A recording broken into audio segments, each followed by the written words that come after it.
राम राम, जय सीताराम। आप सभी मित्रों का हमारे यूट्यूब चैनल में स्वागत करता हूं और आज आप लोगों को बताऊंगा धन बुहार के बारे में। यह धन बुहार पूरे भारतवर्ष में पर्णपाती जंगलों में आसानी के साथ उपलब्ध हो जाता है। मैं इसके कुछ औषधियां प्रयोग बता रहा हूं और इसको प्रयोग करके आप स्वयं लाभान्वित हो सके और दूसरों को भी लाभ दे सकते हो। तो सबसे पहले मैं बता रहा हूँ निमोनिया में क्या कीजिएगा। इसके जो फल होता है, बड़ा बड़ा फल होता है, उसकी सूखे हुए फल का ऊपर का जो छिलका होता है काला काला, उसको निकाल करके एकदम पाउडर जैसे पीस लीजिए। पीसने के बाद में उसमें आप सरसों तेल में उसको डाल दीजिए, ओरिजिनल सरसों तेल में। और उसको जिस जगह पर पसली चलना होता है, निमोनिया होता है बच्चों का, उस जगह पर लेपन करने से आग के कंडे का आंच ऐसे हाथों से दिखाना चाहिए और उसको सेकाई करना चाहिए हाथों से। तो इससे क्या है, निमोनिया का प्रकोप उतर जाता है। यह हमारे गुरुजी का बताया हुआ कई बार का अनुभूत प्रयोग है। और दूसरी बात, इसका प्रयोग मैं बता रहा हूँ तंत्र प्रयोग में। इसकी बांदा को अश्विनी नक्षत्र में निमंत्रण दे करके लाया जाए और घर में रखा जाए तो कैसा भी आपका रोग हो उस रोग को नियंत्रण कर देता है। यानी कि बाहर का जितने भी रोग सो ग्रह भूत पिशाच जो भी प्रकोप होता है उसकी प्रकोप को रोक देता है। क्योंकि इसका प्रयोग हमारे मित्र महोदय ने किया था, मुझे भी इसका दिया था, तो हमने इसका चमत्कार देखे हैं। तो इसका आप प्रयोग करके आप भी लाभ ले सकते हो। और इसके कुछ और गोपनीय प्रयोग है, जैसे पेट दर्द में अमलतास के गुदा को पीस करके नाभि के चारों ओर लगाने से पेट के जो दर्द होते हैं, जिसमें पाचन नहीं होता, गैस बनता है, उसमें भी यह अत्यंत लाभकारी है।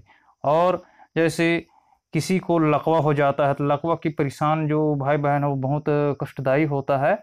तो इसके पत्ते का रस को नियमित रूप से अगर आप पीते हैं, इसमें हरा हरा पत्ता लगा हुआ है, तो उस पत्ते का रस को पीना चाहिए। इसको पीने से लकवा में अत्यंत लाभकारी है।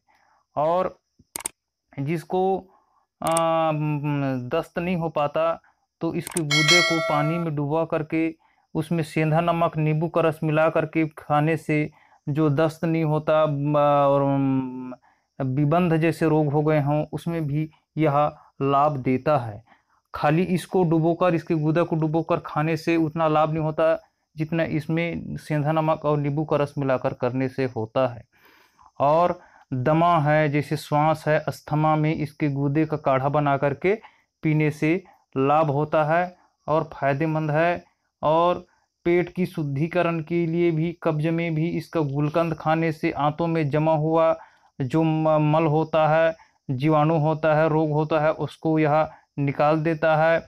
इसकी 2-3 पत्तों में सेंधा नमक काली मिर्च मिला करके चटनी जैसा पीस करके इसको खाने से पेट की कई प्रकार के रोगों की शुद्धिकरण करती है यह वो जड़ी बूटी वनस्पति। तो आप इसका प्रयोग करके लाभ लीजिएगा। और मैं इसकी कुछ प्रयोग विधि और बता रहा हूँ।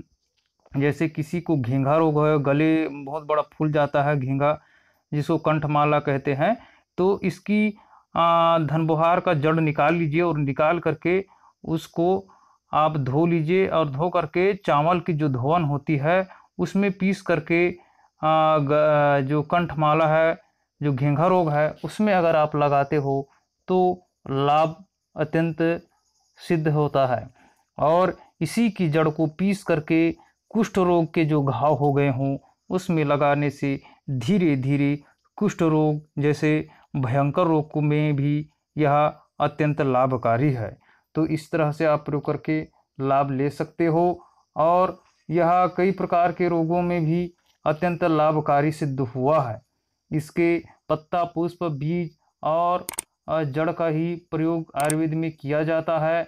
और किसी भी प्रकार के शरीर में अगर जलन हो रहा हो, तो दह हो रहा हो, तो इसकी जड़ लीजिएगा और जड़ का छाल को दूध में उबाल करके पीस करके जलन कर रहा है उस जगह पर लगाने से जलन पूर्ण रूप से शरीर का वह पूर्ण रूप से ठीक होता है। आप सभी भाइयों को जय